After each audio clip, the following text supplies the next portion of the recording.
चलिए प्रारंभ करते हैं।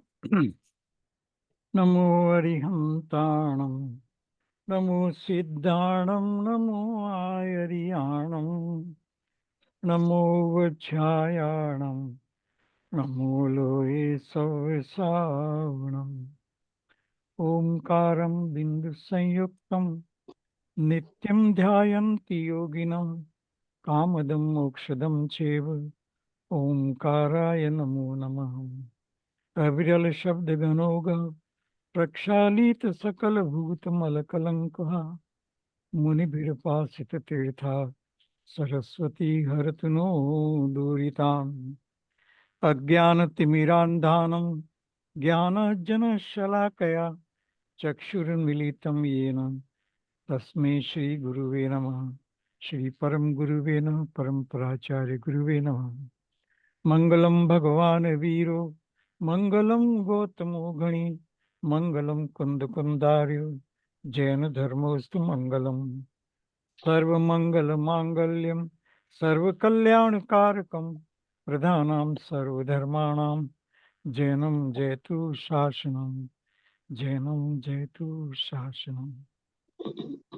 ये तत्व ज्ञान तरंगिणी नामक महान शास्त्र है, भट्टारक श्री ज्ञान भूषण द्वारा रचित है और इसमें शुद्ध चिद्रूप की महिमा के बारे में बताया। प्रणम्य शुद्ध चिद्रूपम सानंदम जगदुत्तमम तल्लक्षणादिकं वंच्मि तदर्थी तस्य लब्धे सानंद सर्वोत्तम त्रिजग चिद्रूप शुद्ध को कर नमन कहता उसी के लक्षणादि तदर्थी तदलब्धित। आनंद में चिद्रूप का जो भाव है सारे जगत में सर्वोत्तम है और वही आनंद का कारण है, और इसलिए उस आनंद की प्राप्ति के लिए इस ग्रंथ की रचना की गई है। इस प्रकार से ये मूल भाव यहाँ पर बताया है।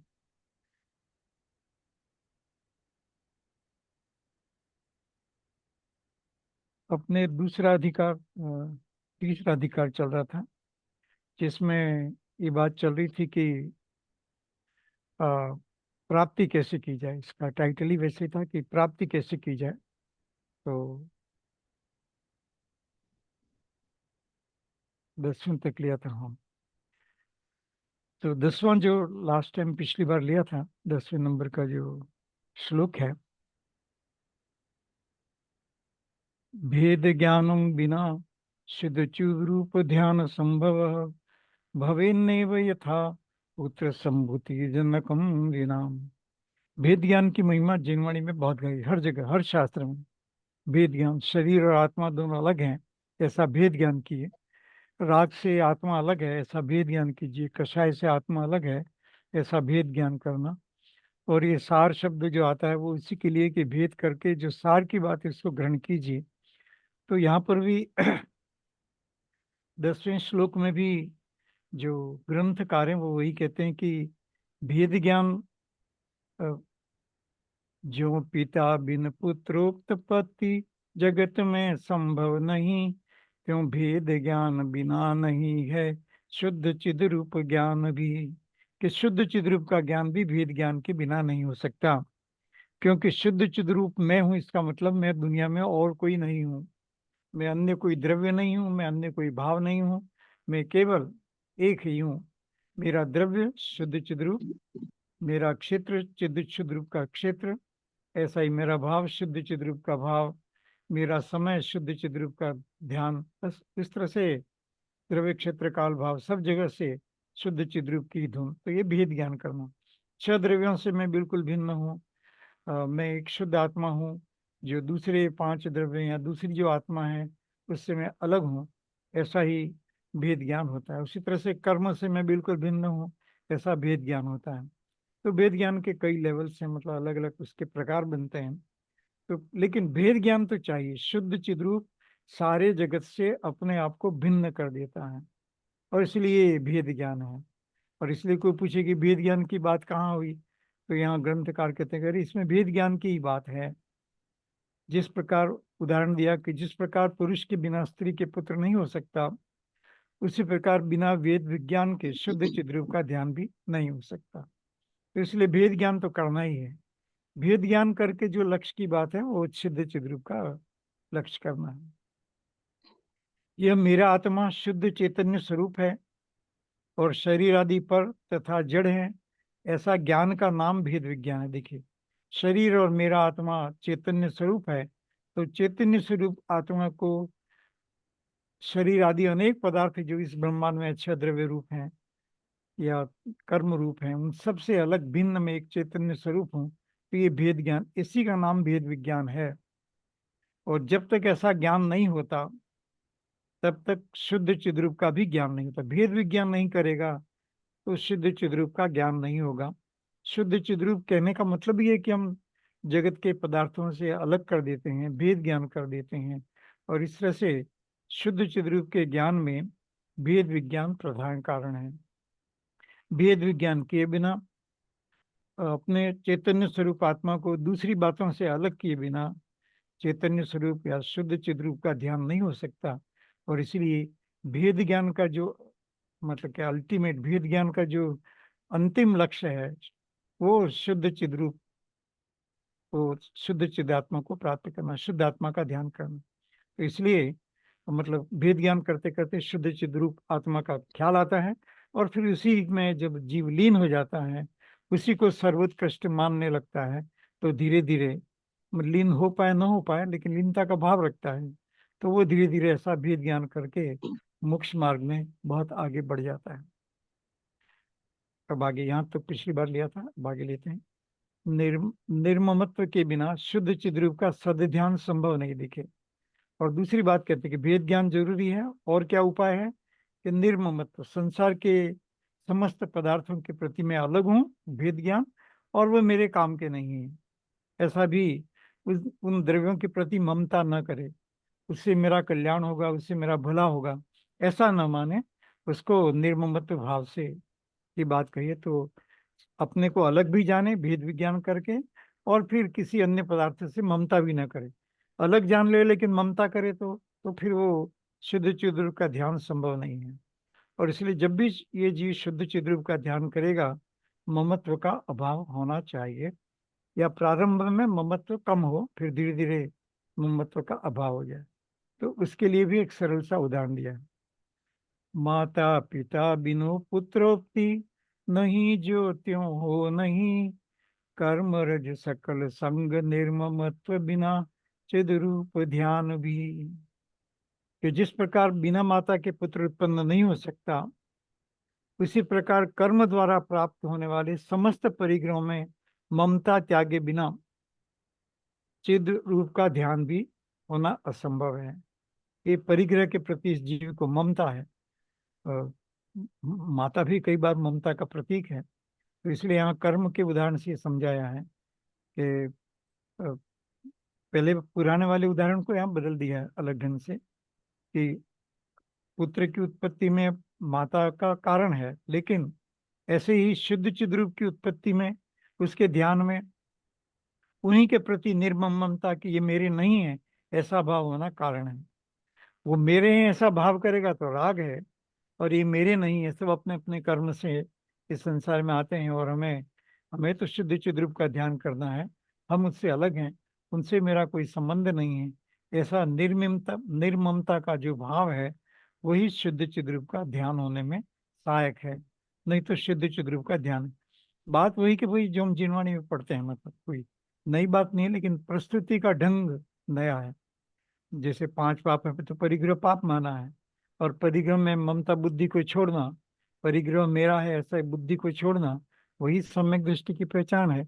और आगे जाकर सब परिग्रह छोड़ करके दीक्षा ले लेता है जी, और इस तरह से सब कुछ, कुछ भी मेरा नहीं है ऐसा करके आत्मा का ध्यान करता है और मोक्ष की प्राप्ति करता है। तो मूल बात वही है, लेकिन यहाँ उसको ध्यान किसका करना, उस बात को फोकस कर दिया है कि शुद्ध चिद्रूप का ध्यान।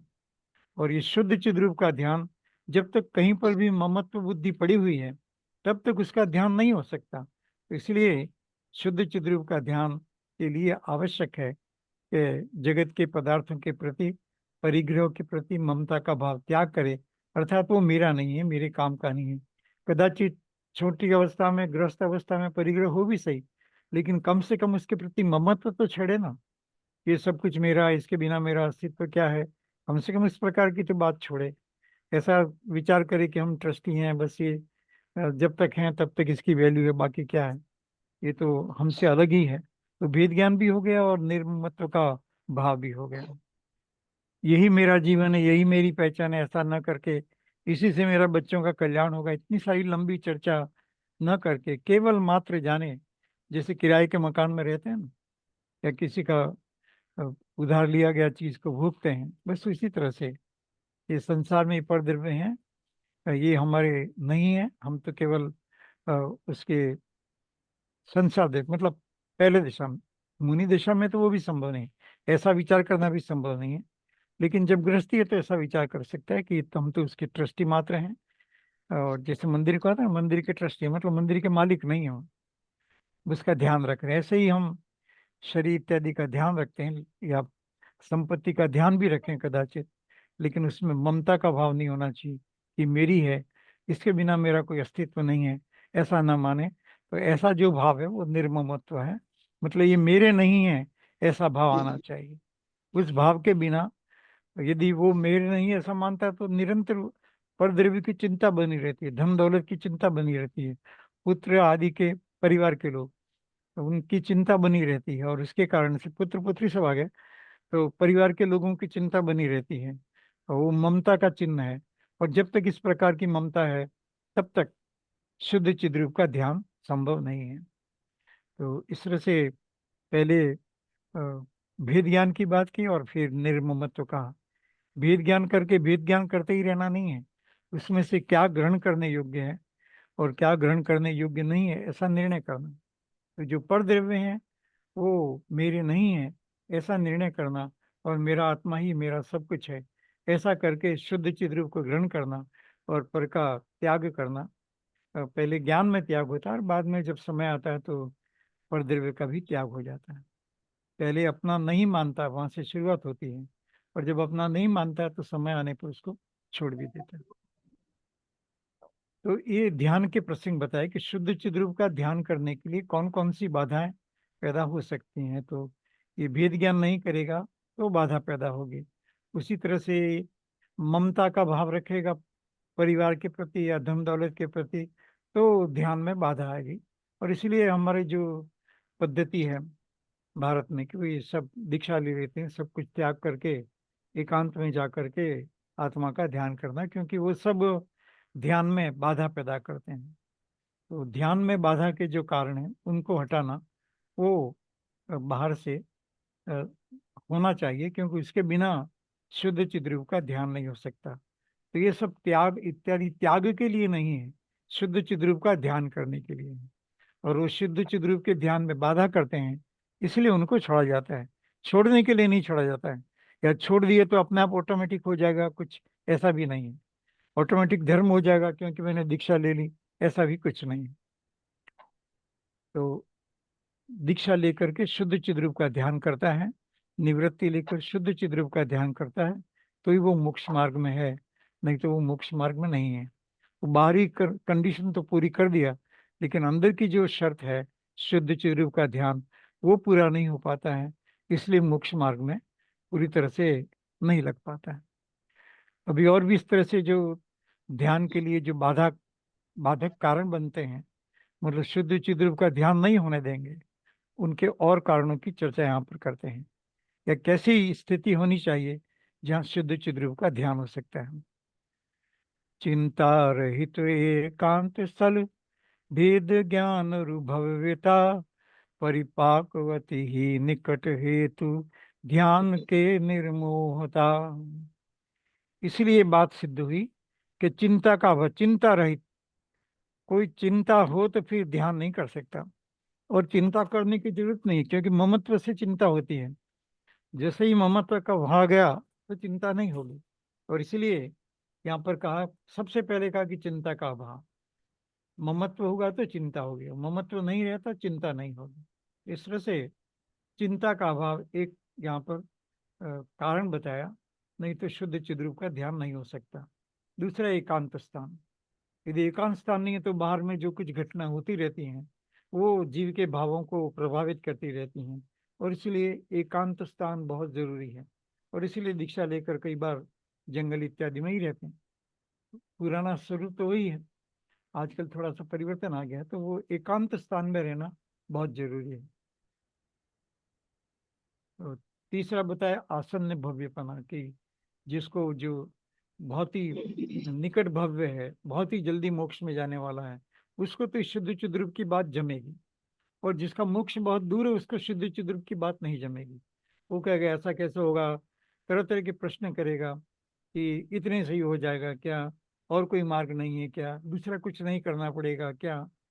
ये शुद्ध चिद्रूप के ध्यान की जो भव्यता है, भव्यता लिखा ना, भेद ज्ञान और भव्यता, जो विशालता है उसकी, इसकी जो महिमा है, वो महिमा नहीं पकड़ पाता है। और जो आसन्न भव्य जीव है, बहुत जल्दी मोक्ष में जाने वाला है, वो जीव इसकी महिमा को जल्दी पकड़ लेता है। और बिजनेस में नहीं जैसे होता है, बिजनेस करने के बहुत सारे अवसर आते रहते हैं। जो सफल बिजनेस है वो उसको पहले लपकता है और धंधा कर लेता है, और जो नहीं है वो चिंता विचार करता रहता है क्या करूंगा, उससे फायदा होगा नहीं होगा, ऐसा ही सब है। तो सारी दुनिया का भी इसी तरह से हिसाब है। तो इसलिए यहाँ कहते हैं कि अ, बात सिद्ध हुई कि चिंता का अभाव एक, एकांत स्थान दो, आसन्न भव्यता, जिसका मोक्ष नजदीक है उसको ये भाव जल्दी से समझ में आ जाते हैं। और फिर भेद विज्ञान, भेद विज्ञान ऊपर जो शर्त बताई थी भेद विज्ञान की बात। और दूसरे पदार्थों में निर्ममता, जो पिछली गाथा हम बताए, तो निर्ममता होनी चाहिए, चिंता का अभाव, इसलिए मोह का अभाव हो गया, परिग्रह का अभाव हो गया, एकांत स्थान, फिर आसन्न भव्यता और भेद विज्ञान और दूसरे पदार्थों में निर्ममता। एक, दो, तीन, चार और पांच, ये पांच महान बातें पंच सर परमेश्वर। आसन का क्या मतलब? आसन नजदीक, भव बना? नजदीक, जिसका मोक्ष नजदीक है, नजदीक, अच्छा ठीक है। जिसका मोक्ष नजदीक है वो आसन्न। तो ये लिखा ना ऊपर देखिए, आसन्न भव्यता, निकट भव्यपना, हाँ, निकट भव। बहुत जल्दी है, निकट है उसका, नजदीक है मोक्ष।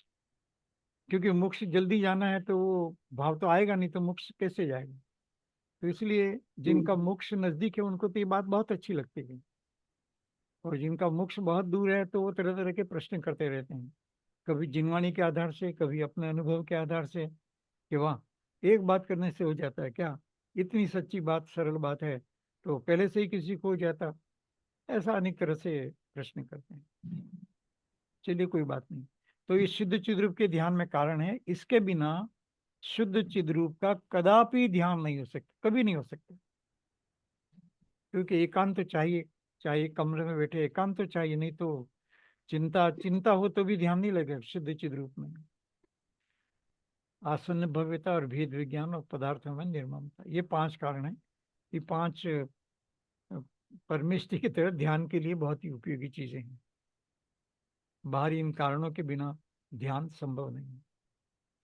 अभी ऐसा होने के बाद ज्ञानी की प्रवृत्ति कैसी होती है, ज्ञानी किस तरह से विचार करता है, तो ऐसी कुछ बातें यहाँ पर कई बातें दी हैं। पांच में से चार भी होगी तो काम नहीं होगा, पांचों ही चाहिए। हाँ, पांचों चाहिए होता है, बराबर है। क्योंकि जो आपने प्रश्न किया ना, कि देखिए पदार्थों में निर्ममता चार हो और पदार्थों में निर्ममता नहीं हो, हाँ, तो फिर ममता का भाव आएगा तो ध्यान नहीं अटक कर पाए। जाएगा, अटक भेद जाएगा। विज्ञान नहीं किया, हाँ, भेद विज्ञान नहीं हाँ। किया कि मुझे क्या ग्रहण करना और क्या ग्रहण नहीं करना है, तो गलत चीज हम्म, को ग्रहण कर लेगा। भव्यपना हम्म, नहीं है तो वो बात, क्योंकि ये ऐसी महान चीज है शुद्ध चिद्रूपोहम, कि वो उसकी महिमा समझते ही जीव के कर्म कटने लग जाते हैं, और वो निकट भव्य हो जाता है। तो काल की दृष्टि से देखें, भव्यपने की अपेक्षा से देखें, या मोक्ष की अपेक्षा से देखें, तो जिसको जल्दी से मोक्ष होना है उसको ये जल्दी समझ में आता है। और एकांत स्थान नहीं होगा तो ध्यान ही नहीं कर पाएगा। भले वो शुद्ध चिद्रूप का ज्ञान कर लिया, लेकिन ध्यान नहीं कर पाएगा। और चिंता हो रही हो तो भी ध्यान नहीं कर पाएगा। वो चिंता में मन लग जाएगा, परिवार या देश की या कोई भी धन दौलत की, कोई चिंता हो घर बार की, तो इस तरह से वो पांचों चाहिए। बिल्कुल सही कहा आपने, पांचों ही चाहिए, चार में भी काम नहीं हो सकता। और यदि पहले नहीं होता दूसरा नहीं होता, दूसरा नहीं होता तीसरा नहीं होता, और तीसरा नहीं होता चौथा नहीं है, चौथा नहीं होता पांचवा भी नहीं है। इस तरह से इसमें सीक्वेंस भी हम चाहें तो क्रम भी लगा सकते हैं। चलिए आगे। नर नारी त्रियग देव की स्थिति गति वचनादि को, नृत्य गान शोकादिक हंसी, क्रीड़ा रुदन क्रोधादि को, भय मौन निद्रा बुढ़ापा, व्यापार आकृति स्तुति, दुख दीनता पीड़ा नमन, श्रृंगार भोजन रोग भी, इत्यादि बहुविध परिणति को देख वास्तविक स्थिति, ज्ञाता समझता नाटको सम, जगत की ये प्रवृत्ति। अपने विचार, अपने सब विषय क्या चल रहा है, विषय के शुद्ध चिद्रूप की हम प्राप्ति कैसे कर सकते हैं, उसके उपाय क्या हैं। तो ये कुछ उपाय बताए, निर्ममता जी जो भेद ज्ञान और वो सब उपाय बताए। अभी और उपाय बताते हैं कि कौन कौन जीव की पात्रता शुद्ध चिद्रूप का ध्यान करने की जल्दी से प्रकट होती है। तो ये कहते एक लाइन में ये करना, लास्ट लाइन में कह दिया सार रूप में। दूसरे सब उदाहरण है कि ज्ञाता समझता नाटको, ये जगत में जो कुछ हो रहा है उसको नाटक समझिए, उसमें उलझेंगे तो राग होगा, फिर ममता बढ़ेगी। जगत में वास्तव में नाटक है, कर्मों का खेल है। इसलिए आप जानते हैं समय सार में तो नाटक समय नहीं, नाटक की तरह सारा एक पात्र आता है चला जाता है। और जो जैसे सिनेमा देखने जाते हैं तो वो देखने वाला दर्शक सम्यक दृष्टि देखता ही रहता है, उलझता नहीं है उसमें। स्क्रीन पर आग लगी तो वो रोता नहीं है, क्योंकि वो तो अब नाटक है। ऐसे ही वहां बाढ़ आ गई तो जो समझदार दर्शक है वो तो उसमें पागल मतलब दुखी नहीं होता, क्योंकि जानता है ये तो स्क्रीन पर चल रहा है। ऐसे ही ये जगत में जो कुछ हो रहा है, परिवार में देश में, सब लोग अपना अपना नाटक कर रहे हैं, और हम उसमें एक शुद्धात्मा है, हम शुद्ध चेतन रूप हैं। हमारा काम उस नाटक को देखना है। यदि देखने की रुचि हो, पहले तो अपने आत्मा को ही देखना है, लेकिन अपनी आत्मा को न देख पाने की मान लो बुद्धि नहीं है या उतना ध्यान नहीं होता है, तो कम से कम जो भी देखें, जो कुछ संसार में हो रहा है उसको नाटक की तरह देखें। अभी पात्रता नहीं है कि हम शुद्ध चिद्रूप का ध्यान सदैव के लिए करें, तो क्या करें, तो जगत में परिवार में जो कुछ हो रहा है उसको नाटक देखिए। सब लोग अपना अपना रोल अदा करते हैं, बेटा बेटी, माता पिता पति पत्नी, सब अपना अपना रोल अदा करते हैं। और ये सब कर्मों का खेल है, और कर्मों के खेल से वो खेलते रहते हैं। हम क्यों इसमें परेशान हैं, क्योंकि हमारे परेशान से तो कुछ होने वाला नहीं है। जब तक जीव स्वयं ये महसूस नहीं करेगा कि मेरा कल्याण हो, तब तक उसको ये जिनवाणी की बात भी नहीं रुचती है। जब अपनी आत्मा का कल्याण हो ऐसा भाव आ जाता है, तो जिनवाणी की बात भी उसको रुचने लग जाती है। तो इसलिए यहाँ पर कहा कि भाई अ, सारा जगत एक कला है ये देखने की, सारे जगत को नाटक के समान दिखे। समय सार में भी यही कहा, ज्ञाता दृष्टा रहिए, तो वो नाटक की तरह देखने का हुआ। मैं चित्त स्वरूप हूँ, मतलब कि अपने आत्मा को देखते रहिए, और जगत में जो हो रहा वहां पर दृष्टि चली जाए तो समझना कि ये सब नाटक हो रहा है। ये एक बहुत बड़ी कला है। पहले भी कई बार ऐसी बात आ चुकी है, लेकिन यहाँ पर प्रसंग आया, इसलिए हमको अच्छी तरह से इसको समझ लेना है कि जगत में जो कुछ हो रहा है वो नाटक कौन करा रहा है, या तो कर्म करा रहे हैं या अज्ञान करा रहा है। जब ये ज्ञान हो जाता है कि ये नाटक है, तो वो ज्ञानी बन जाता है, क्योंकि वो उसमें उलझता नहीं है। और जब तक उसको नाटक ऐसा नहीं समझता तब तक रोता है। मतलब सिनेमा की बात करूँ, सिनेमा या कोई नाटक हो रहा है, उस नाटक में कोई वियोग हो गया, किसी का मर्डर हो गया, किसी की चोरी हो गई, तो वो रोता, आंखों में आंसू आ जाते हैं। हाँ, सिनेमा थिएटर में लोग रोने भी लग जाते हैं ऐसे। या टीवी पर भी चल रहा हो तो लोग कभी रोने और दुखी होने लग जाते, रे बेचारे के साथ ऐसा हो गया। ऐसे अनेक प्रकार के विचार करते हैं। तो ये उसको नाटक की तरह नहीं देख रहे हैं, इसलिए सुखी दुखी होते रहते हैं। तो हम भी यदि सुखी दुखी नहीं होना चाहें, तो जगत में जो कुछ हो रहा है नाटक की तरह देखिए। अपनी कोई बात मान ले तो बहुत अच्छा, नहीं मान ले तो वो दुखी होगा। जिनवाणी की बात नहीं मानेगा तो क्या होगा, दुखी होगा। अनंत काल से अनंत तीर्थंकरों ने जो बात बताई है उसको मानने को तैयार नहीं है, तो इसका मतलब उसका निकट भव्य नहीं है, वो आसन्न भव्य नहीं है। उसका मोक्ष बहुत दूर है।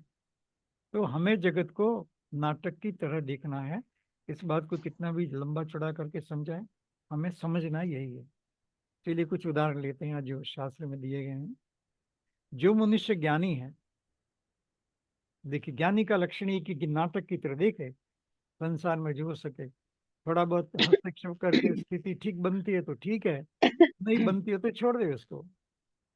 आग्रह करके हमें कोई अचीव नहीं करना। कोई हम आग्रह करेंगे तो हमारी उल्टा कर्म का बंध होगा।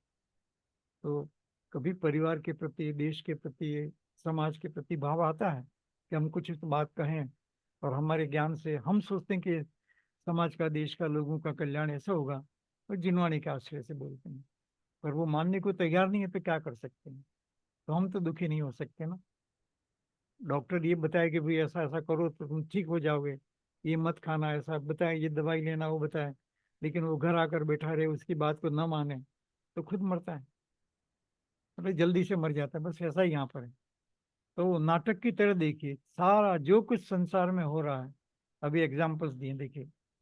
तो ज्ञानी मनुष्य है वो तो स्थिति को समझता है और फिर किस किस को नाटक के रूप में देखता है। देखिए वो मनुष्य, सारे मनुष्य जाति को सब नाटक कर रहे हैं। मनुष्य, त्रियंच सब एक नाटक खेल रहे हैं। सब अपने अपने कर्मों के उदय के कारण संसार में बेबस हैं।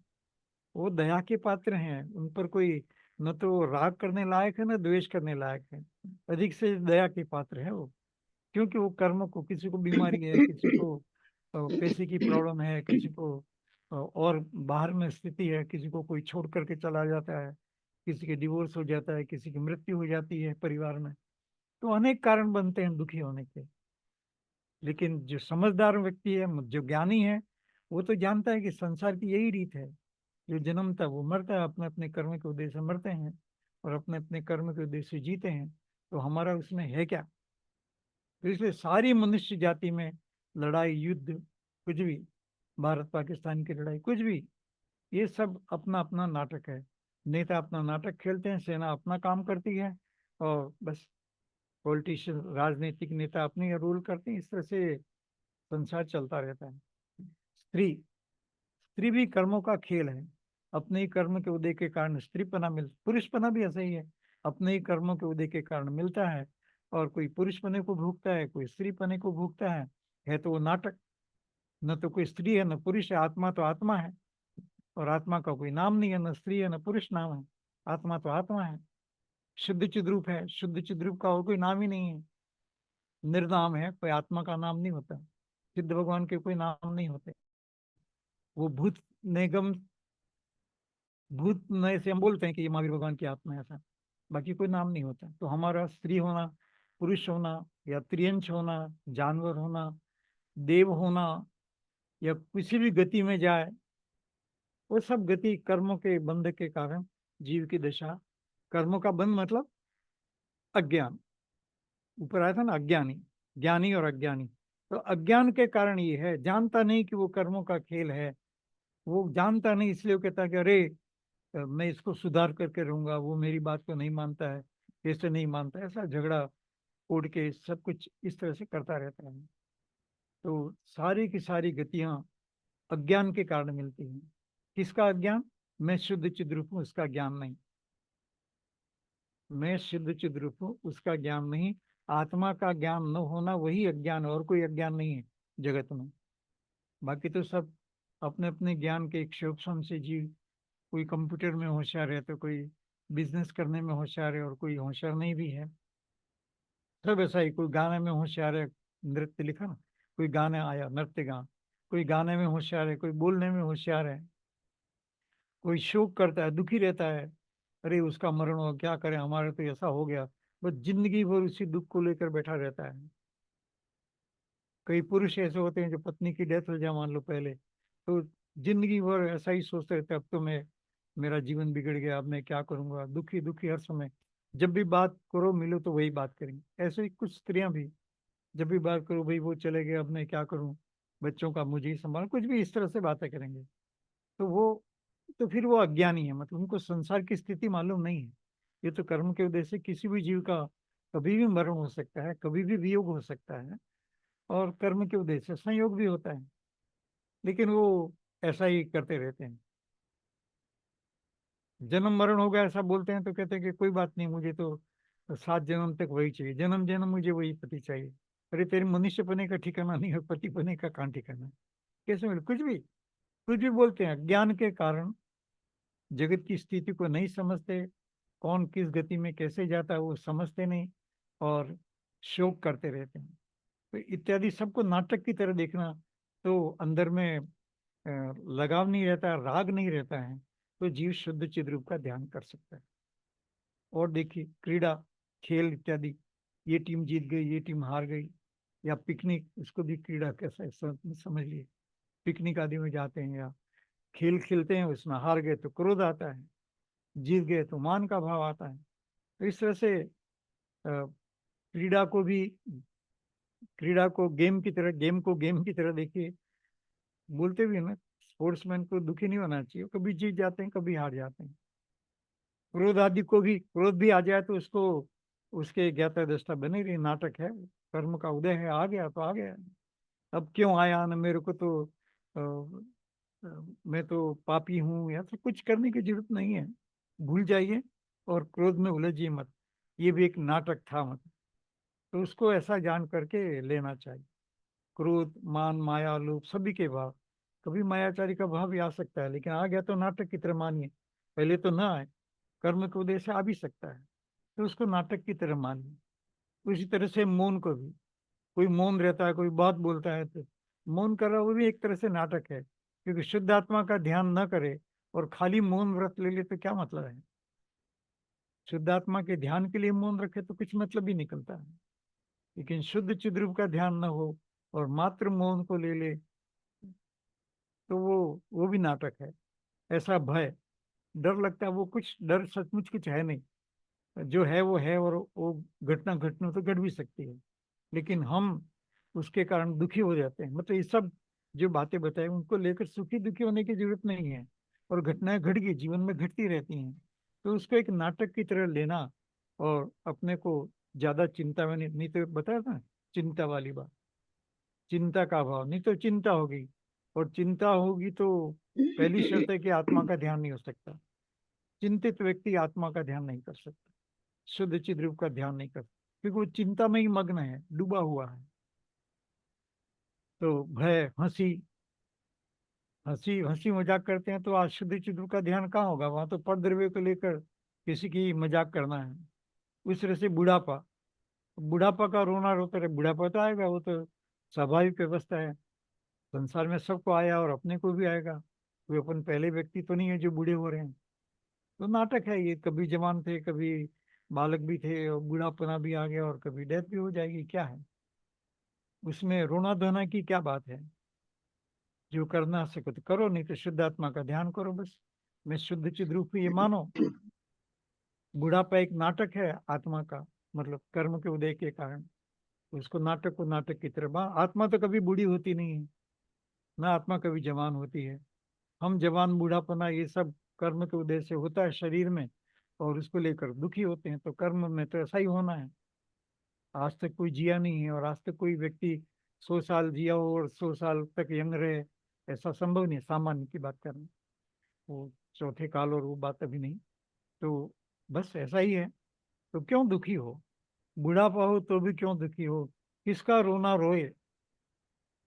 किसी के रोने की जरूरत नहीं किसी भी घटना को लेकर, क्योंकि तो कर्मों का योग है, ऐसा ही होता आया है। हम, हमारे लिए कोई दुख की बात हो सकती है, लेकिन बस उसको वहीं तक सीमित रखिए। आगे रोने धोने से क्या चलता है? उसको भी नाटक की तरह देखिए। दूसरे लोग रो रहे हैं तो उसको नाटक की तरह देखिए। उनको आंसू देख करके हम भी रोने लग जाते हैं, तो हम भी कर्म का बंद करते हैं। तो इस तरह से, उसी तरह से सोना, व्यापार, ठीक है, सोना चांदी इत्यादि देख करके, यहाँ सोने का मतलब स्लिप से भी हो तो भी कोई मतलब नहीं है, सभी नाटक ही है। व्यापार भी एक नाटक है, नाटक करता है जीव कमाने के लिए। कभी कमा पाता है, कर्म का योग हो, कभी कर्म का योग न हो तो न भी कमाए। तो इस तरह से व्यापार को लेकर के सोने को यहाँ पर निद्रा बताया, निद्रा बताया, निद्रा से व्यतीत होना। तो व्यापार आदि में भी ऐसा ही है। आकृति, कोई चीज अच्छी है, कोई चीज आकृति में खराब लगती है, किसका रूप सुंदर है, किसी का कोई ठीना है, कोई गोरा है, कोई मोटा है, कोई दुबला है, पतला है। अब उसको लेकर के सब नाटक है, पूर्व कर्म बांधे हैं और नाटक ऐसा हो रहा है। अब उसको दुखी सुखी होने का क्या मतलब है? न तो वो दुख करने लायक है, न सुखी होने लायक है। वो तो कर्मों का खेल है, और इसलिए उसको नाटक की तरह देखिए। नाटक की तरह देखेंगे तो शुद्ध चिद्रूप का ध्यान संभव है, और इसमें उलझ गए तो हम भी वैसा ही करने लग जाएंगे। ऐसे ही रोग बीमारी आती है, नाटक है, शरीर का नाटक है, कर्मों का नाटक है। बीमारी आती रहती है, चली भी जाती है, कभी नहीं भी जाती है। कभी लगेगा कि बीमारी से मरण होता नहीं है, लेकिन लगेगा कि उस बीमारी के कारण किसी का मरण हो गया। तो ये सब खेल है। ये सब ज्ञानी पुरुष तो वास्तविक स्थिति समझता है कि ये कर्मों का उदय है, और अज्ञानी पुरुष में उलझ जाता है और कहता है कि हे भगवान, मेरे को ऐसा क्यों दुख दिया, मैंने कौन से पाप किए थे। अब सब कुछ नाटक करने की जरूरत नहीं। दुनिया में जो कुछ हो रहा है उसको नाटक की तरह देखिए। स्तुति, स्तुति भी एक नाटक है। शुद्ध आत्मा का नमस्कार नहीं किया, चैतन्य स्वरूप आत्मा का ध्यान नहीं दिया, तो भगवान की कितनी भी स्तुति करे, नमोकार मंत्र बोले, उससे कोई काम नहीं होना। वो सब नाटक है। पूजा स्तुति सामायिक सब नाटक है, यदि शुद्ध चिद्रूप का ध्यान नहीं हुआ तो। शुद्ध चिद्रूप का ध्यान हुआ तो वास्तविक क्रिया है। तो इस तरह से नमस्कार करना भी, स्तुति करना भी, नमो यंत्राणम बोलना, जैसे हमने कहा, नमस्कार मंत्र पढ़ना, ऐसे ही पीड़ा, दीनता, दुख, शंका होना, भोजन की रुचि होना या नहीं होना, श्रृंगार आदि करना, ये सब नाटक है। खाना भी एक नाटक है, भूख लगती है खा लेते हैं। भूख कर्म के उदय से मनुष्य शरीर में ऐसा होता है, और हम खा सता वेदनी कर्म के उदय और भोजन कर लेते हैं। उसमें भला बुरा और क्या मानना है, उसको नाटक जानो। ऐसे ही श्रृंगार, लोग श्रृंगार करते हैं और उसमें बहुत रुचि लेते हैं। तो यदि किसी ने किया भी है तो ठीक है, नाटक है वो, क्या हो जाने वाला उससे? न तो रूप बदलना है, न उम्र बढ़नी है, न आत्मा का ज्ञान होना है। जितना चाहे श्रृंगार कर ले, नाटक ही नाटक है बस। बुरी भाव है। ज्ञानी तो इसमें देखता नहीं, नए कर्म का बंद करता है श्रृंगार आदि कर करके। तो इन सब को आदि कह दिया। ऐसे कुछ उदाहरण यहाँ पर दिए हैं, बहुत सारे उदाहरण दिए हैं, 10-15 उदाहरण दे दिए हैं। और आदि फिर कह दिया कि इसको संसार में नाटक के समान मानता है, उसको नाटक की तरह देखिए। तो जो भी सुन रहे हैं, मतलब विचार कीजिए कि संसार को नाटक की तरह देखने की कोशिश कीजिए। उसमें उलझिए मत। उसमें अपना कुछ नहीं, हम तो चैतन्य स्वरूप हैं और चैतन्य स्वरूप रहेंगे। ना हमारा बिगाड़ होता है, ना हमारा सुधार होता है। जैसा है वैसा रहेंगे। तो ऐसा जान करके संसार को एक नाटक जानेगा तो शांत रहेगा। शांत रहेगा तो जो आत्मा का, हर भाव के साथ बदल जाता है, हाँ, बदल तो जाता है। फिर सही बात है। नाटक ही है। नाटक यहाँ बदल जाता है, बराबर है। तो क्या एक सेकंड विश्वास में, करे, हाँ। उस पर श्रद्धा हाँ, क्या राइट, क्या करेगा? बराबर क्या करें। एक ही, बराबर आपकी बात है। एक समय पहले हम रोते हैं, फिर दूसरे समय हंसने हाँ। लग जाते हैं। ऐसा ही है इसका, कोई ठिकाना नहीं। सब कर्मों का खेल है, नाटक है मतलब। तो इस संसार को, और जो भी है, पता है ना, सब गति इत्यादि से लेकर के वचन, नृत्य, गान, शौक, ये सब नाटक है। उसको नाटक की दृष्टि से देखिए, तो जीव को कर्म बंध भी नहीं होगा, या बहुत अल्प होगा, और शुद्ध आत्मा के विचार करने का, कि मैं शुद्ध चिद्रूप हूँ, उसको मौका मिले। तो ऐसे अनेक प्रकार के उदाहरण से ये बात को यहाँ पर समझाया। महाभारत में भी इसी बात को दूसरे ढंग से कहा है। जो मनुष्य अज्ञानी है, पहला वहां ज्ञानी की बात कही थी, यहाँ पर अज्ञानी है। जो मनुष्य अज्ञानी है, वे तो मनुष्य, मैं मनुष्य हूँ, मनुष्य भाव दुर्लभ है। हाँ, दुर्लभ ही है वैसे, लेकिन वो उसका बिना मतलब के उसमें अच्छा बुरा मानता है। जो काम करना वो नहीं करता। मनुष्य बहुत दुर्लभ है, ऐसा तो बोलता है, तो अच्छी बात है, समझ गए तो। लेकिन फिर शुद्ध चिद्रूप का ध्यान करो ना, तो मनुष्य बहुत उत्तम है ऐसा बोलेगा, जैन कुल उत्तम है ऐसा बोलेगा, लेकिन जैन कुल के अनुसार अपने भावों को नहीं रखता है, तो ये वो अज्ञानी होते ही कहना। ऐसे ही स्त्री, देव, स्त्री पर्या भी बहुत ही मतलब अमूल्य है, लेकिन है तो वो उसी को मानकर बैठ जाके मैं तो स्त्री हूँ, स्त्री हूँ, तो अज्ञानी है। हम आत्मा है वो कब सोचेगी, मैं शुद्ध चिद्रूप हूँ वो कब विचार करेगी। तो इसलिए, और ऐसा देव भी ऐसा ही विचार करे कि मैं तो देव हूँ, उत्तम गति है देव गति, या देवांगना ऐसा विचार करें, ये सब अज्ञान के खाते में जाते हैं। अज्ञानी जीव ये पर्याय की जो दशाएं हैं उनकी महिमा करते रहते हैं, और जिसकी महिमा करना चाहिए शुद्ध चिद रूप की, मैं चेतन स्वरूप आत्मा हूँ, उसकी महिमा करनी चाहिए, वो महिमा नहीं करता है, और उनके रहन सहन आदि को अच्छा भला बुरा मानता है। देवता लोग तो ऐसा करते हैं और मनुष्य ऐसा करते हैं, वो ऐसे रहते हैं और ये ऐसे रहते हैं। तब अच्छा बुरा मानने से क्या मतलब, वो कर्मों का खेल है, और उसमें क्या अच्छा और क्या बुरा, न तो अच्छा है ना बुरा है, सब के सब बुरा है। जहाँ चैतन्य स्वरूप की साधना नहीं है वो सब बुरा है। इसलिए हम सारा जीवन कई बार उसी में लगा देते हैं कि क्या अच्छा और क्या बुरा है, और कभी मिलते हैं आपस में तो वही चर्चा करते रहते हैं, ये तो अच्छा और ये तो बुरा है। तो कोई भी चीज संसार की रंग रूप कुछ भी पुद्गल है, और उसमें क्या अच्छा और बुरा। तो वो अज्ञानी है जो इस तरह से विचार करता है। शोक और आनंद आदि के प्रसंग उपस्थित हो जाने पर सुख दिख रहा, देखिए कभी आनंद का प्रसंग है, शादी इत्यादि, तो बहुत खुश होता है, संतानों की बहुत खुश होता है, और उसी संतान के मरण का प्रसंग आ जाए तो दुखी होता है। ऐसा इसका कोई, मनुष्य के बुद्धि का कोई ठिकाना नहीं है। कभी शोक, कभी दुखी होता है, कभी आनंद होता है। कभी किसी का मरण हो जाता है, बहुत अच्छा हुआ, बहुत बीमार थे, अच्छा हो गया, मरण हो गया, ऐसा भी बोलता है। और कभी उसी को लेकर के कुछ लोग दुखी होते हैं। ऐसा ही आनंद और दुख ये कुछ चीजें हैं नहीं, मतलब ये भ्रम है। इस जगत में न तो कोई शोक की चीज है, न कोई आनंद की, जगत की चीजों में, बाह्य चीजों में। यदि आनंद है तो केवल एक शुद्ध चेतन स्वरूप भाव में है, आत्मा का आनंद है, ज्ञानानंद आत्मा स्वभाव है। उसको तो वो मुख्य नहीं करता, और दुनिया की छोटी मोटी बातों को, जो शरीर या कर्म के उद्देश्य होती हैं, उनको मुख्य करके ऐसा प्रसंग उपस्थित होने पर सुखी दुखी होता है।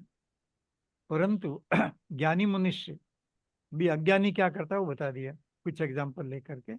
अभी ज्ञानी मनुष्य तो यह जानकर कि नाटक में मनुष्य कभी राजा, देखिए संसार का नाटक है, अनंत काल से इस जीव का नाटक चल रहा है, कभी वो राजा भी बनता है। जैसे वो नाटक में कभी कोई राजा बन जाए, कभी कोई रंक बन जाए, ऐसे हम भी कर्म के उदय से कभी राजा बन जाते हैं, कभी रंग भी बन जाते हैं, कभी स्त्री के रूप में जन्म लेते हैं, कभी पुरुष के जन्म में पुरुष के रूप में जन्म लेते हैं, कभी धनवान होते हैं, कभी गरीब हो जाते हैं, कुछ भी हो सकता है। वो सब कर्म के उदय से है। कभी मान प्रतिष्ठा मिल जाती है, कभी अपमान भी होता है, सब कुछ। इसलिए किसी में दुखी होने की जरूरत नहीं है। संसार में ऐसे प्रसंग आएंगे जहाँ अपना मान भी होगा, और ऐसे प्रसंग भी आएंगे जहाँ अपना अपमान भी होगा। तो इसलिए ये सब नाटक है। ऐसा ही बहुत कुछ उदाहरण दिए, बहुत कुछ हमें समझना चाहिए। ये सब नाटक है, और इसलिए ये सारा वेश है। जैसे नाटक में कोई रूप बना करके आता है, वैसे ही संसार में कर्म के उदय के कारण ये जीव रूप बताता है। मतलब नाटक ही नाटक है ऐसा नहीं, संसार भी नाटक है।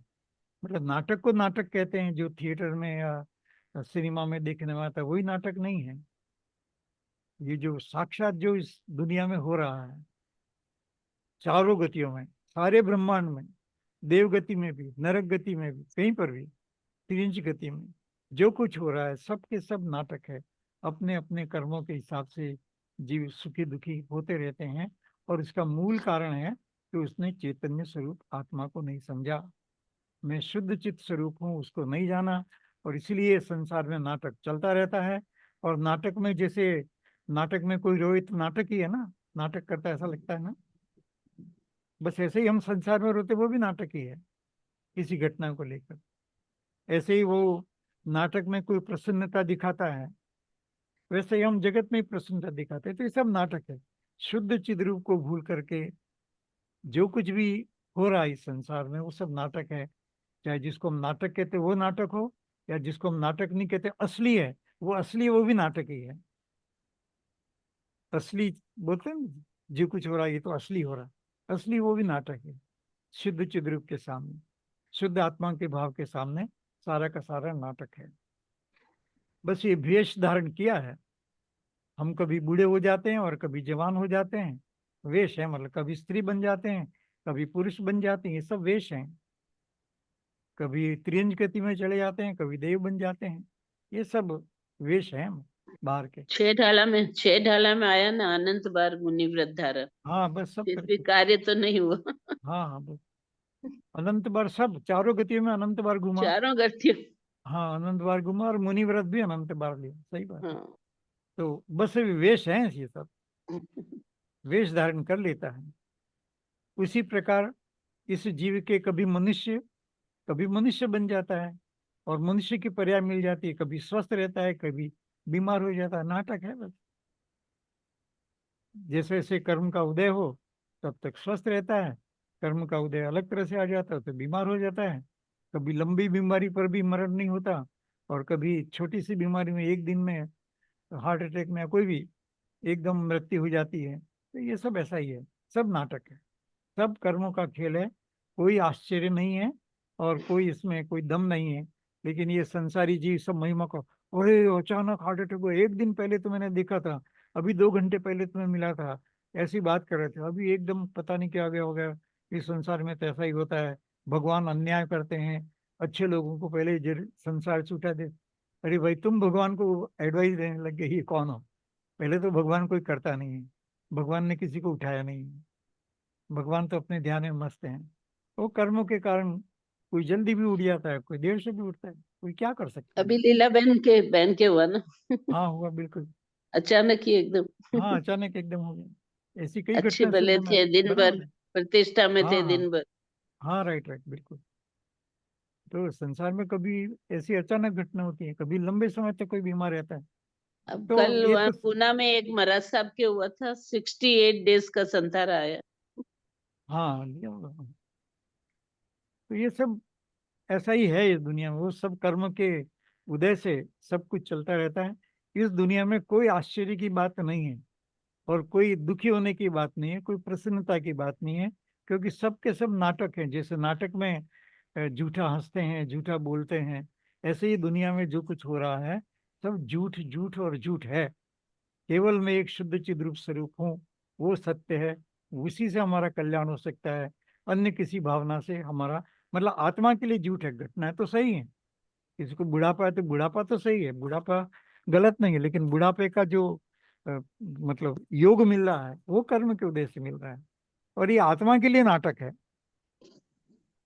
बुढ़ापे की दृष्टि से बुढ़ापा है, रोग की दृष्टि से रोग है, लेकिन शुद्ध चैतन्य स्वरूप की दृष्टि से देखा जाए, शुद्ध आत्मा की दृष्टि से देखा जाए तो वो नाटक है। तो ये शुद्ध चैतन्य स्वरूप ज्ञानी जी, अज्ञानी तो सब सही मानता है और सही भी है किसी अपेक्षा से, लेकिन वो मेरा रूप नहीं है। दुनिया में हो रहा है, हो रहा है, लड़ाई भी होगी, कोई परमाणु बम भी डाल सकता है, लोग मर भी सकते हैं, लड़ाइयाँ होती रहती हैं। लेकिन आचार्य कहते हैं कि जिसने शुद्धात्मा के स्वरूप को समझ लिया, ये सारी जिनवानी का सार है। ज्ञाता दृष्टा रही है, मतलब अ, दुनिया को नाटक की तरह से देखिए, क्योंकि ये सब कर्म का खेल है, बदलता रहता है। चलिए, संसार का यह देखिए, संसार का यह स्वभाव ही है, संसार इसी का नाम है। चारों गतियों वाले जीव पैदा होते रहेंगे, चारों गतियों में जीव दुखी होते रहेंगे, चारों गतियों में सुख क्षणिक सुख की प्राप्ति भी करते रहेंगे, इंद्रिय सुख आदि, आत्मा का नहीं। लेकिन आत्मा का सुख आत्मा के लिए रियलिटी है, वो वास्तविक सत्य है। तो ऐसा जो समझता है, तो संसार का यह स्वभाव ही है। संसार में तो दुखी है, कोई शरीर मिलेगा और सुखी होगा जीव, ऐसा तो संभव ही नहीं है। तब तो फिर मोक्ष की क्या जरूरत थी। इसलिए कैसा भी शरीर मिले, हमको क्षणिक लगेगा कि हाँ अच्छा शरीर है, स्वस्थ है, बेटा बेटी अच्छे हेल्दी दिखाई दे रहे हैं, वो तो देखते देखते सब बदल जाते हैं। कुछ दिनों की माया है, कभी भी कुछ भी हो सकता है। तो इसलिए संसार का, संसार इसी को बोलते हैं, सार से भटक जाना, वो संसार है। इसलिए उसको कहा नाटक है, स्वभाव ही है। और उसमें सुख दुख नहीं मानना, इसलिए उसमें सुख दुख नहीं मानना चाहिए। ज्ञानी जी संसार की घटनाओं में सुख दुख नहीं मानता, क्योंकि ऐसी घटनाएं तो होती ही रहती हैं, पहली बार नहीं हो रही, अनंत काल से हुई हैं और अनंत काल तक होती रहेंगी। और इसीलिए हे जीव, तू ज्ञानी की तरह इसको नाटक की तरह देख, उसको उसमें रियलिटी मत देख। संसार को असार भी कहा है, हाँ असार। असार, हाँ इसीलिए असार है, उसमें कोई सार नहीं है। असार है, सार ही नहीं है। हाँ तो इसलिए क्या विचार करेगा जी, नाटक की तरह देख और क्या है। एक श्लोक और ले लेते हैं, उसी तरह का है, ज्ञानी अज्ञानी का ही।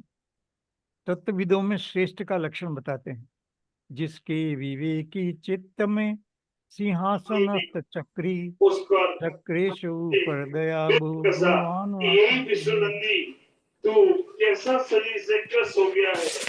वो वहां पर मरण को प्राप्त हुआ, मरण को प्राप्त होकर आप बंद कर दीजिए। जिसके विवेकी चित्त में सिंहासनस्थ चक्री, शक्रेशु पर दया बहु गुणवान आकृति में रति, संपट रानी इंद्र रानी में अरुचि अति श्रेष्ठ भी, पंचेंद्रियों की विषय सामग्री सुखों की याद भी, अति कष्ट कर लगती सदा, वह सदा ही उत्कृष्ट है, सब तत्व ज्ञानी आत्मज्ञानी ध्यानियों में श्रेष्ठ है।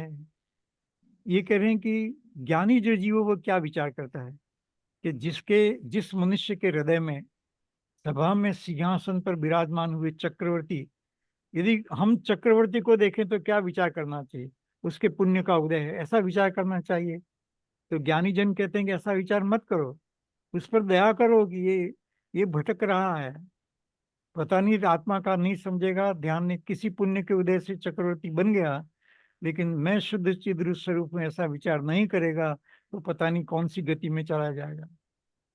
तो वो सुखी है ऐसा विचार न करके उनको नाटक की तरह देख करके उन पर दया का भाव करो। जो बहुत ज्यादा श्रृंगार करते हैं, राजा हैं, चक्रवर्ती हैं, पटरानी है, सब लिखा, शोभा में रति की तुलना करने वाली इंद्राणी हो, चक्रवर्ती की पटरानी हो, नहीं, उनमें भी मतलब यही देखिए कि दया करके देखिए कि इनका क्या होने वाला है। ये शुद्ध चिद्रूप को नहीं जमेंगे, शुद्ध चिद्रूप का ध्यान नहीं करेंगे तो पता नहीं संसार में भटक जाएंगे। दया का भाव करने से भी दुखी होगा। नहीं नहीं, हम नहीं, दया का भाव मतलब कि ये शुद्ध आत्मा का ध्यान क्यों नहीं करते, ये दया होती हाँ, बस ये दया है। है, उस तरह की भाव। हम्म। बाकी तो क्या दया करेंगे, वो तो चक्रवर्ती, क्या उसको हम क्या दया कर, करेंगे। एक जीव दूसरे जीव का कुछ कर नहीं सकता, नहीं क्या कर, दया। और दूसरा वो चक्रवर्ती है, हाँ। चक्रवर्ती की पटरानी, उसको क्या कोई हेल्प करेगा, उसको हेल्प करने वाले तो बहुत हैं। वो सब वेल टू है वो तो। हाँ, सब वेल टू डू, उनको तो कोई दिक्कत ही नहीं है, उनके एक ऑर्डर पर सारी दुनिया हाजिर है, मतलब तो इसलिए वो नहीं। दया का मतलब कि उस पर दया करने का मतलब कि अरे ये क्यों नहीं करते, मतलब ये क्यों नहीं शुद्ध शुद्ध आत्मा का भाव करते। शुद्धात्मा का भाव नहीं कर सकते। हाँ, भाव नहीं करते। और जिसे सर्वोत्तम इंद्रियों के सुखों का स्मरण होती है, अति कष्ट होता है। और ये अ, यदि सर्वोत्त इंद्रियों के जो उत्कृष्ट सुख उनको चक्राणी, चक्रवर्ती, पटरानी इत्यादि सबको है, तो वो तो बहुत दुख के कारण है। क्योंकि यदि वो आत्मा का शुद्ध चिद रूप का ध्यान नहीं किया तो वो सुख भले उनको लग रहा है, ये तो कौन सी गति में ले जाने वाले हैं, कोई ठिकाना नहीं है। यह मनुष्य तत्व ज्ञानियों में उत्तम तत्व ज्ञानी का, ऐसा मनुष्य जो विचार करता है वो तत्व ज्ञानियों में भी तत्व उत्कृष्ट है। मतलब हमें थोड़ा बहुत ज्ञान हो गया, उदाहरण के लिए कि शुद्ध चित्त स्वरूप का ध्यान करना चाहिए, तो हम दूसरों को उस दृष्टि से देखें, वो भी नाटक की उस दृष्टि से देखें। वो तो कितने सुखी हैं ऐसा ना देखें, ये कहना मतलब, और कुछ नहीं। वो कितने सुखी हैं, अरे उनके तो कर्मों का योग है, वो राजा हैं, रानी हैं, सारे भोग कर रहे हैं, ऐसा न देख करके वो तत्व की दृष्टि से देखें कि यदि उन्होंने शुद्ध चिद्रूप का ध्यान नहीं किया तो अगली दशा कैसी होगी, और शुद्ध चिद्रूप का ध्यान किया तो अगली दशा कैसी होगी। देखिए भावार्थ में और क्लियर किया है। ज्ञानी पुरुष ये जान करके कि चक्रवर्ती और इंद्र आज सिंहासन पर बैठे हैं, देखिए आज तो वो सिंहासन पर हैं, लेकिन कल अशुभ कर्म के उदय से मर करके कुगति में जाएंगे। देखिए कर्म तो सदैव एक जैसा रहता नहीं, जब तक अच्छे कर्म का उदय है, शुभ कर्म का उदय है, वो राजा हैं। देखिए हो रहा है ना, वो कोई बांग्लादेश में या पाकिस्तान में, जब तक उनके कर्म का उदय है राजा बन के बैठे हुए हैं, जब कर्म का उदय चला जाएगा तो पद भी चला जाएगा। ऐसा सब जगह ऐसा ही है। अपने भी चुनाव होते हैं तो बस ऐसा ही है, जब तक उसके पुण्य कर्म का उदय है या शुभ कर्म का उदय है वो सीट पर बैठा रहता है नेता बन करके। और जैसे ही वो हार जाता है इलेक्शन में, अशुभ कर्म का उदय आया, तो सारे मंत्री उनकी सब पद उसको छिन जाते हैं। तो ऐसा ही है। तो अशुभ कर्म, अभी शुभ कर्म का उदय था, लेकिन जैसे ही वो अशुभ कर्म का उदय आएगा तो मर करके कुगति में जाएंगे, लक्ष्मी सब नष्ट हो जाएगी। ये सोच, ये दया है, मतलब और कुछ नहीं। ऐसा विचार कि अभी किसी कर्म के उदय से वो सुखी दिखाई देते हैं, लेकिन जैसे ही वो कर्म का पलटा होगा तो उनके वो कुगति में जाना पड़ेगा, लक्ष्मी सब नष्ट हो जाएगी। तो बेचारे क्यों नहीं शुद्ध आत्मा का ध्यान कर। यही दया, ज्ञानी की दया यही है कि सामने वाले को ज्ञान दे, ज्ञान की दृष्टि से देखे। मतलब क्यों नहीं नाटक की दृष्टि से देखते हैं चक्रवर्ती आदि, और क्यों नहीं आत्मा, मैं आत्मा हूं या मैं शुद्ध चिद्रूप हूं, ऐसा विचार करते हैं। क्योंकि ज्ञानी तो सब जीवों का भला हो ऐसा जानते, तो भला करने थोड़े जाते हैं, वो तो भाव प्रधान है सारी। तो दया भी भाव प्रधान है इस तरह से। यद्यपि चक्रवर्ती और इंद्र की स्त्रियां महामनोज्ञ होती हैं, बहुत सुंदर होती हैं, तथापि विषय संबंधी सुख महा अनिष्ट और दुख देने वाला है। वो शरीर पूर्व कर्म के उदय से मिला है, लेकिन अभी जो भोग रहे हैं, अभी जो मस्ती कर रहे हैं, वो तो पाप कर्म का बंद कर रहे हैं, तो वो महा अनिष्ट करने वाला है। मिला पुण्य के उदय से बराबर है, लेकिन जो भोग रहे हैं वो तो पाप का काम है, और इसलिए वो इस दृष्टि से देखना, ये दया है। यह जानकर उनको घृणा की दृष्टि से देखता है, और इस तरह घृणा मतलब ये विचार करता है कि ये काम के नहीं, ये दुख देने वाले हैं, और उत्तम उत्तम इंद्रियों के सुखों के परिणाम में दुखदायी समझ। इस तरह से इंद्रियों का जो भी सुख है, इंद्रियों का या बाहरी जो सुख है कर्म के उदय से और थोड़े समय बाद छिन जाने वाला है, उनका स्मरण करते ही दुख मान लेता है। तो इसलिए ये विचार करके कि इस जीव की क्या दशा होगी, उन पर दया का भाव आता है। दया मतलब उन पर ऐसा विचार आता है, क्यों नहीं समझ लेते, क्यों नहीं समझ लेते कि मैं शुद्ध चिद्रूप हूँ, और ऐसा भाव करेंगे तो उनके अगले भाव सुधर जाएंगे। मतलब कि हम भी वर्तमान में भले हमारे सुख सुविधा हो कर्म के युद्ध से और न भी हो, लेकिन मैं शुद्ध चिद्रूप है ऐसा विचार करेंगे तो हमारा मतलब अ, नया पाप कर्म का बंध कम होगा, और इसलिए ये जीव मोक्ष की तरफ बहुत जल्दी से बढ़ सकता है। तो ऐसा विचार करना चाहिए। ऐसा आगे उसी बात को और आगे बढ़ाया, बस यहीं समाप्त करते हैं आज।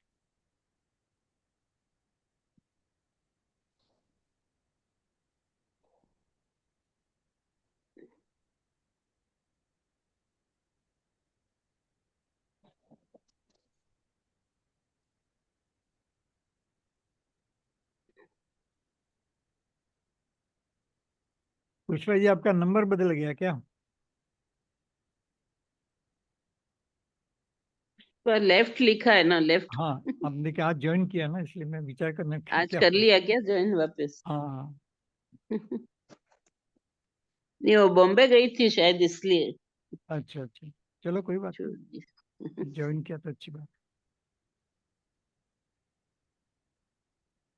और निर्मला जी, आप ठीक है सब? हाँ एकदम।